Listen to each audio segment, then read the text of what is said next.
Mari kita sambung cerita ini. Perjalanan dimensi waktu sang jenius. Bab 812.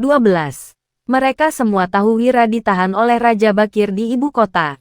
Meski Wira sudah kembali, apa sang raja akan melepasnya begitu saja? Setelah Wira menjelaskan apa yang dipikirkannya, mereka semua baru menghela napas lega. Kalau begitu, Yang Mulia nggak akan membawamu kembali ke ibu kota.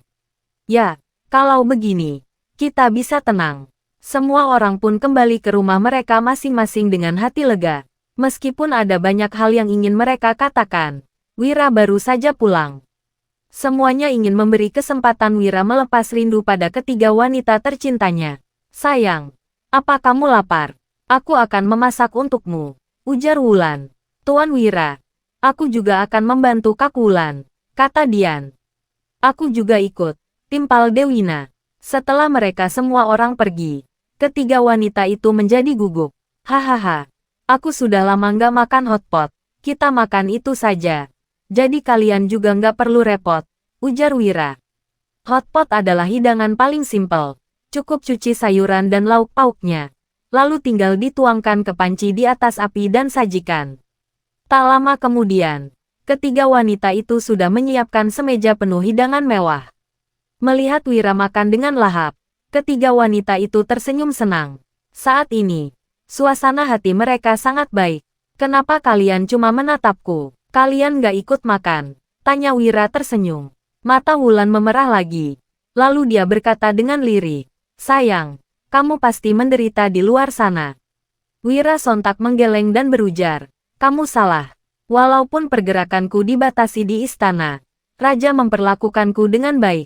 Aku diberikan makanan lezat setiap hari. Sayangnya, makanan di istana nggak cocok di lidahku. Aku masih lebih suka memakan hotpot. Cita rasa makanan di era ini tentu saja tidak selezat makanan di zaman modern.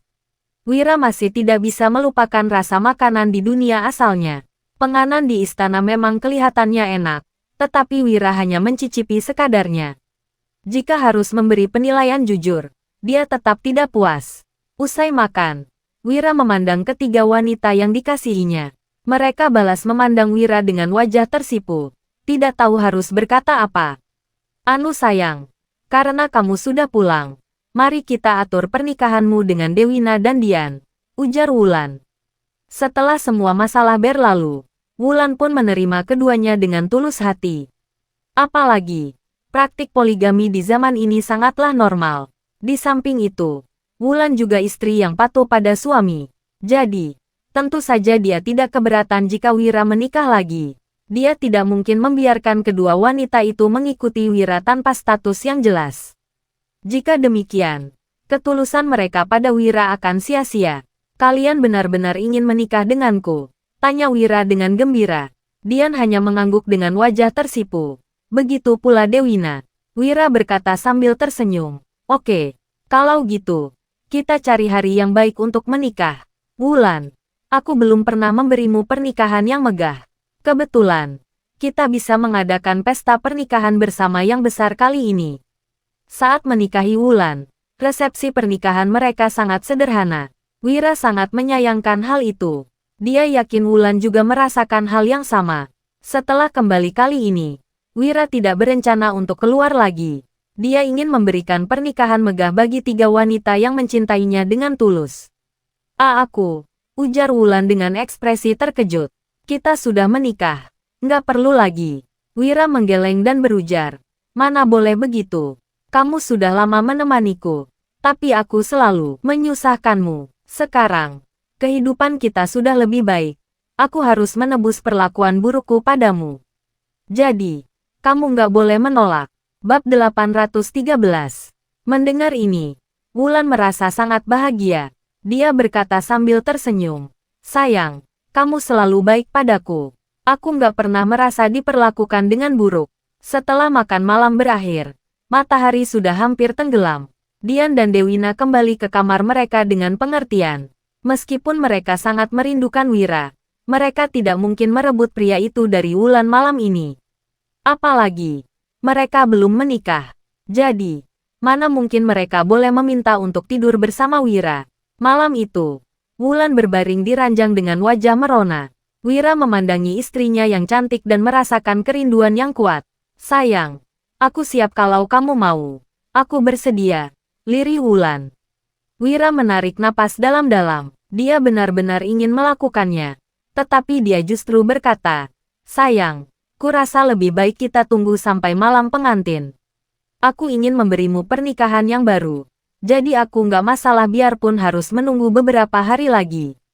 Mendengar itu, Wulan merasa sangat tersentuh.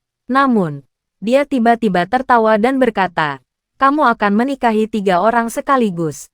Jadi gimana kamu mau mengatur malam pengantinnya? Kamu nggak mungkin mengabaikan Dian dan Dewina, kan? Mendengar itu, Wira sontak tertegun. Benar juga, pada malam pengantin, dia tidak mungkin tidur dengan 3 wanita sekaligus. Saat memikirkan hal ini, Wira merasa otaknya buntu untuk pertama kalinya. Wulan lantas memeluk Wira, lalu berkata sambil tersenyum, sayang, kapanpun kamu menginginkanku, aku nggak masalah. Aku sudah lama menjadi istrimu. Dalam hidup ini, aku akan selalu menemanimu sampai maut memisahkan. Wira balas memeluk Wulan sambil tersenyum. Malam itu, mereka tidak melakukan apapun selain berpelukan sepanjang malam. Keesokan harinya, Wira bangun pagi-pagi sekali. Ada banyak hal yang harus diurusnya hari ini. Meskipun istana tidak akan mencari masalah dengannya lagi, Wira mendapatkan pelajaran dari insiden kali ini. Tanpa kekuatan absolut, dia tidak dapat melindungi dirinya sendiri. Jadi, Wira berniat merencanakan beberapa hal. Sekarang, Biantara dan Mandra juga tinggal di Dusun Darmadi. Dengan cepat, keduanya telah berintegrasi dengan kehidupan di sana. Baik Biantara maupun Mandra belum pernah melihat surga seperti ini. Kak Wira, Dusun Darmadi benar-benar seperti surga, ujar Mandra. Ya, kehidupan seperti ini adalah impian semua orang, timpal Biantara. Mereka berdua sudah nyaman tinggal di Dusun Darmadi. Umpamanya, jika diberikan istana pun, mereka tidak akan mau pindah. Wira hanya tersenyum, lalu berkata, tempat ini bukan surga. Kalian hanya merasa kerasan di sini karena ada orang-orang yang membantu kalian memikul beban sebelumnya. Jadi, kalau kalian ingin melindungi tempat ini, kalian harus melakukan sesuatu. Mendengar itu, ekspresi Mandra dan Biantara langsung berubah serius. Terlintas binar terkejut di mata mereka. Mungkinkah Wira ingin merencanakan sesuatu lagi? Berpikir begitu, mereka berdua menjadi sangat antusias. Kak Wira, katakan saja apa yang harus kami lakukan. Kami berdua akan setia padamu selamanya, ujar Mandra. Keduanya lantas menangkupkan tinju mereka dengan semangat yang belum pernah mereka rasakan sebelumnya. Bab 814, dan mengangguk. Setelah memikirkannya sejenak, dia berkata, jangan terburu-buru. Aku harus membicarakan masalah ini dulu dengan seseorang. Keduanya tertegun sejenak. Siapa? Tanya Biantara heran. Kak Putro. Jawab Wira singkat. Wira ingin berdiskusi dengan Putro karena ingin menanyakan apa pendapatnya. Orang-orang dari Dusun Darmadi terikat nasib yang sama dengan Wira. Jadi mereka pasti memihaknya. Sementara itu, Putro terlibat dengan Wira karena mereka memiliki pandangan yang serupa terhadap dunia. Meski mereka adalah teman dekat, kini Wira ingin merencanakan solusi agar dirinya bisa hidup damai. Ini adalah masalah pribadi, jadi tentu saja Wira tidak bisa memastikan Putro akan mendukungnya. Kami mengerti, ujar Biantara dan Mandra setelah saling memandang. Kemudian, Wira menemui Putro dan mengajaknya berjalan santai. Putro langsung menyanggupi ajakan itu. Dia tahu Wira ingin menyampaikan sesuatu padanya. Keduanya menyusuri jalan pegunungan di belakang Dusun Darmadi. Dari sana, mereka bisa melihat pemandangan Dusun Darmadi secara keseluruhan. Wira, kalau ada yang ingin kamu katakan, langsung saja, ujar Putro, tanpa bertele-tele. Wira menarik napas dalam-dalam dan duduk, lalu berkata, Kak Putro, sebenarnya aku ini bukan orang yang berambisi besar. Aku cuma ingin menjadi orang kaya dan menjalani kehidupan yang bebas. Tapi, kejadian baru-baru ini mengubah pemikiranku. Putro mengangguk dan menyahut. Setelah mengalami berbagai cobaan, karakter seseorang secara alami akan berubah. Aku mengerti itu, Kak Putro. Menurutmu bagaimana cara mendapatkan kedamaian di tengah kerajaan yang penuh gejolak ini? Tanya Wira. Putro menarik napas dalam-dalam, menunjukkan binar tak biasa di matanya. Sangat sulit untuk dikatakan, tapi kalau kamu ingin melindungi diri sendiri, uang nggak akan membantu. Kamu harus memiliki kekuatan absolut, ucapnya. Wira langsung terbahak. Lalu dia membalas. Kak Putro, sepertinya kamu sudah menebak apa yang aku pikirkan. Putro pasti berkata begitu karena bisa menebak maksud tersirat di balik kata-katanya. Hahaha, walaupun aku nggak secerdas kamu, dengan pengalamanku, aku masih bisa menebak-nebak. Tapi, aku ingin memastikan satu hal. Begitu rencana ini dimulai, nggak ada jalan untuk mundur lagi. Kita mungkin berhasil, tapi mungkin juga gagal. Apa kamu sudah memikirkan apa yang akan terjadi nanti? Ujar Putro. Wira sudah mempertimbangkannya masak-masak. Sebagai manusia, dia harus teguh dengan jalan yang diambilnya. Yang ingin dia lakukan adalah melindungi Dusun Darmadi, orang-orang di sekitarnya, dan dirinya sendiri. Hal yang ingin dilakukannya ini bukan tanpa risiko. Apalagi, dia masih diwaspadai dan dicurigai oleh istana. Rencananya tidak akan berjalan dengan begitu mudah. Aku mengerti. Tapi aku nggak pernah memikirkan hal-hal itu. Kalau aku berhasil, aku akan mendapatkan kedamaian. Kerabat dan teman-temanku bisa menikmati surga di dunia yang penuh kekacauan ini. Tapi, kalau aku gagal, ya gagal saja. Aku nggak ingin bersedih karena kegagalan.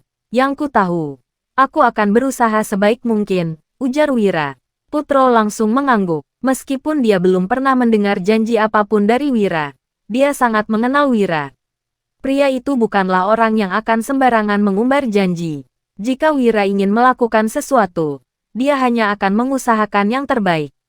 Putro lantas tersenyum dan berkata, Wira, kamu pasti khawatir aku masih menjunjung tinggi kerajaan Nuala di hatiku. Jadi kamu takut aku akan menghalangimu, kan?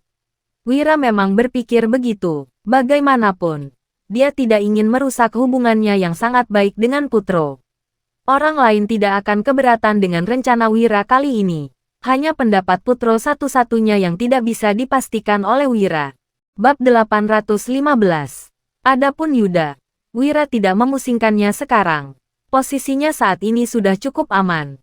Sebab, selama kerajaan Nuala belum menaklukkan dunia, Yuda tidak akan berada dalam bahaya. Raja Bakir perlu mengandalkan Yuda untuk meredakan pemberontakan di tempat. Akan tetapi, Putro berbeda. Meskipun tidak memiliki jabatan resmi, dia memiliki posisi yang sangat penting di kalangan sastrawan. Apabila Putro keberatan, banyak orang akan menentangnya juga. Jika Wira mencoba merencanakan sesuatu, dia mungkin akan menghadapi banyak rintangan sebelum bisa melakukannya. Apa yang dikatakan Kak Putro juga menjadi keprihatinanku, ucap Wira tanpa menyembunyikan apapun. Ketika mendengar itu, Putro berkata sambil tersenyum, Wira, apa kamu mengingat kata-kata yang pernah kusampaikan kepadamu? Wira agak bingung sehingga bertanya, kata-kata yang mana? Aku pernah mengatakan bahwa aku nggak ingin kamu menjadi dirga yang kedua.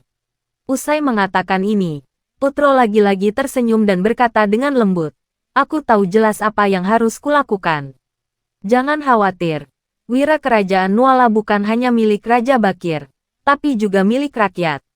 Wira sontak tertawa terbahak-bahak. Benar saja, Putro tidak membuat dirinya kecewa. Dia benar-benar takut akan kesetiaan buta dari Putro. Setia pada kerajaan Nuala bukanlah masalah. Tetapi ketika loyalitas ini berubah menjadi kesetiaan buta, situasinya menjadi berbeda.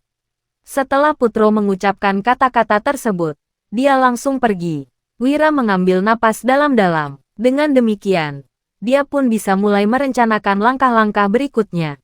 Dia meminta Mandra dan Biantara untuk memanggil Putro, Suryadi, Emran, Hasan, Danu, dan Dodi, serta ketiga istri cantiknya untuk datang ke halamannya. Perencanaan pun dimulai. Wira mengambil napas dalam-dalam, lalu berbicara dengan ekspresi penuh tekad. Hari ini aku akan membuat keputusan besar.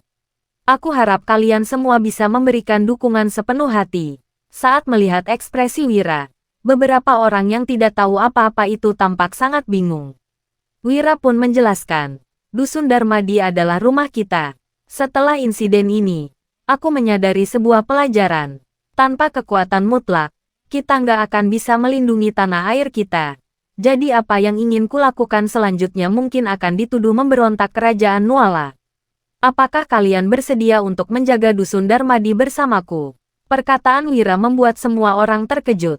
Namun, mereka memahami apa yang hendak dilakukan Wira. Setelah tertegun sejenak, mata Hasan tampak berbinar-binar. Dia pernah menjadi pengawal pribadi Dirga sehingga tentu memahami jalan apa yang ditempuh oleh Dirga pada masa lalu. Dia tidak ingin melihat Wira mengambil jalan yang sama dengan Dirga. Sementara itu, Suryadi tentu sangat mempercayai Wira. Danu dan Dodi juga tampak sangat bersemangat. Mereka sudah lama merasa kesal dengan kerajaan Nuala sehingga tidak keberatan sama sekali. Kak Wira, silakan katakan saja. Kami akan sehidup semati bersamamu, ujar Danu. Kemudian, Mandra, Biantara, Dodi, dan yang lainnya juga segera menangkupkan tangan. Suryadi berkata, Wira, silakan katakan saja. Kami akan mendukung apapun yang kamu putuskan. Tuan Wira, kamu hanya perlu memberikan perintah, ucap Emran Suryadi. Emran, dan yang lainnya segera berkata demikian tanpa ragu. Baiklah, aku akan langsung menyampaikannya, ucap Wira seraya mengangguk. Dia bergegas berdiri, lalu berkata dengan tatapan penuh semangat dan tekad. Aku akan menciptakan kekuatan untuk Dusun Darmadi. Sebuah kekuatan yang dapat bertahan hidup di dunia yang kacau ini. Kekuatan yang dapat mengendalikan nasib kita sendiri. Bab 816. Setelah Wira mengucapkan kata-kata tersebut, semua orang terkejut. Sorot mata mereka memancarkan kegembiraan yang belum pernah dirasakan sebelumnya. Sebenarnya, meskipun tidak mengatakannya, beberapa di antara mereka sudah lama berharap bahwa Wira dapat merencanakan sesuatu.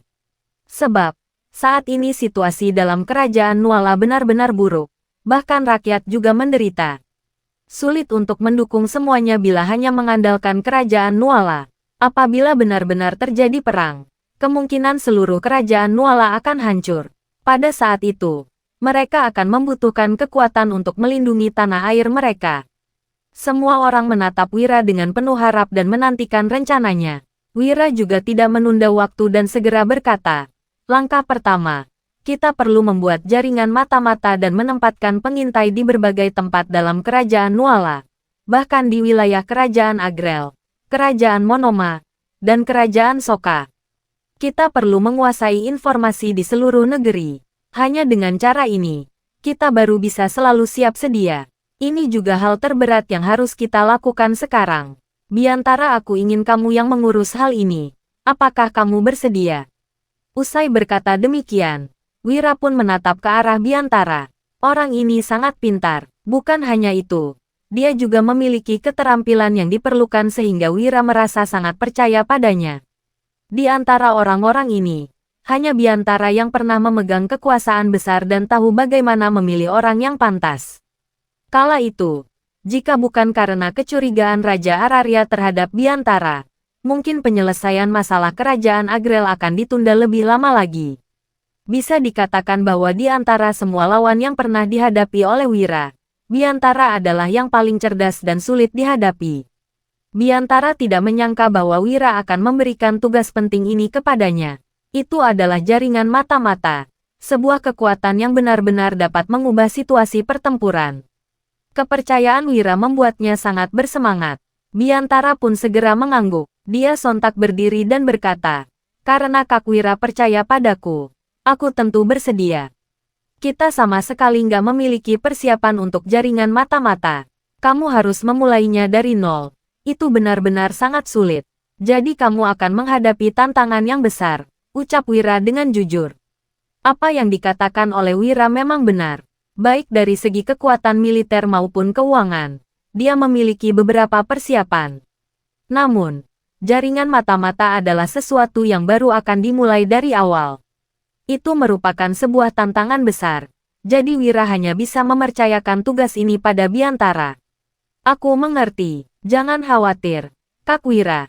Aku nggak akan mengecewakanmu, jawab Biantara yang sangat percaya diri. Dia tahu bahwa apa yang dia hadapi adalah sebuah tantangan. Tetapi dia tidak memiliki niat untuk mundur. Oke, silakan katakan saja apapun yang kamu butuhkan. Baik itu keuangan atau kekuatan militer. Aku akan memprioritaskanmu. Aku akan memberikan dukungan penuh kepadamu untuk menciptakan jaringan mata-mata ini, tegas Wira. Usai dia mengucapkan kata-kata tersebut, Biantara pun mengangguk. Setelah membahas masalah jaringan mata-mata, Wira mengambil napas dalam-dalam dan melanjutkan. Langkah kedua yang perlu kita lakukan adalah memiliki unit militer yang bersifat rahasia. Orang biasa nggak boleh memiliki pasukan, jadi kita perlu menjalankannya dengan sangat rahasia. Jadi ideku adalah membuka Akademi Bela Diri secara terang-terangan. Dengan sekolah bela diri sebagai kedok, kita akan melatih orang secara diam-diam. Untuk masalah ini aku ingin Paman Hasan dan Mandra yang bekerja sama untuk melakukannya. Bagaimana? Tanya Wira seraya menatap Hasan dan Mandra. Kedua orang ini memiliki keterampilan bela diri yang luar biasa. Hasan adalah mantan pengawal pribadi Dirga dan memiliki kemampuan yang dapat dianggap sebagai salah satu yang terbaik di masanya. Dengan adanya bantuan Mandra, mereka akan menjadi pasukan yang tangguh. Wira tentu merasa puas jika kedua orang ini dapat menjadi pengajar.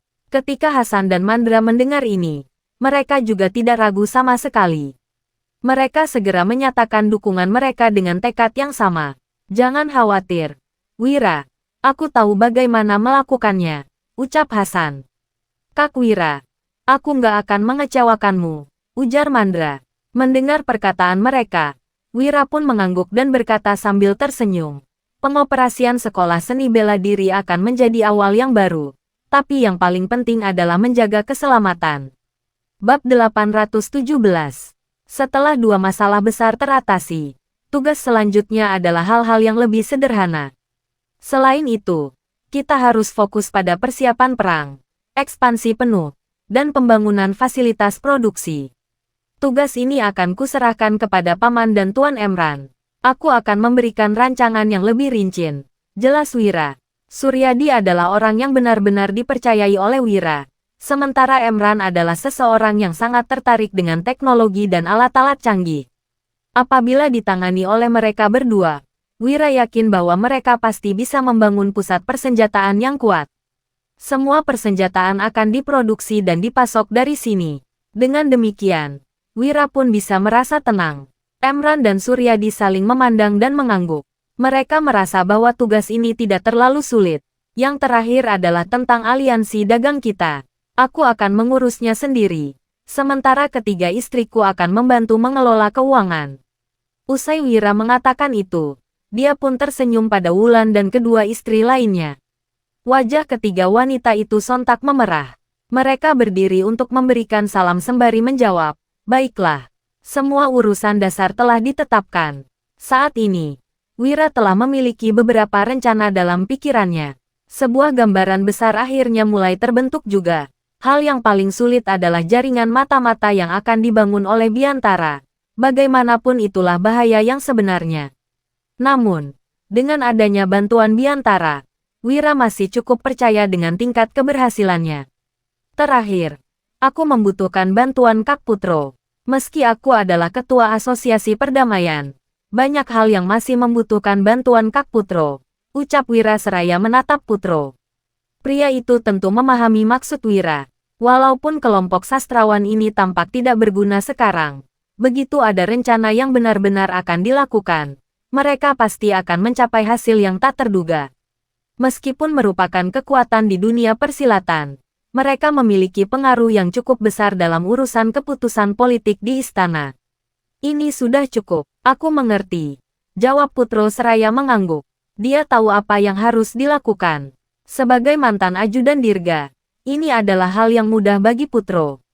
Setelah semua masalah beres, Biantara pun menangkupkan tangannya sembari berkata, Kak Wira, karena sudah diputuskan, aku akan langsung mengurusnya sekarang. Biantara adalah seseorang yang bertindak cepat ketika ada urusan. Wira pun mengangguk, lalu memerintahkan lebih dari 10 pasukan zirah hitam untuk membantu Biantara. Pada saat yang sama, dia memberikan mereka lebih dari 10 miliar gabak untuk dialokasikan. Setelah Biantara pergi, Hasan dan Mandra Serta Dodi juga pergi dengan lebih dari 10 pasukan zirah hitam untuk menuju kota. Di Dusun Darmadi, mereka tidak bisa merekrut pasukan dan membeli kuda, jadi akan lebih nyaman jika berada di kota. Wira meminta Hasan dan Mandra untuk melatih mereka sesuai dengan standar tinggi seperti yang dimiliki oleh pasukan zirah hitam. Kualitas lebih penting daripada kuantitas. Selebihnya Wira tentu memiliki rencana sendiri. Dia mengirimkan surat ke Ngarai Naga Biru. Hanya dalam waktu sehari, Mary, Jamal, dan Putu telah tiba di Dusun Darmadi.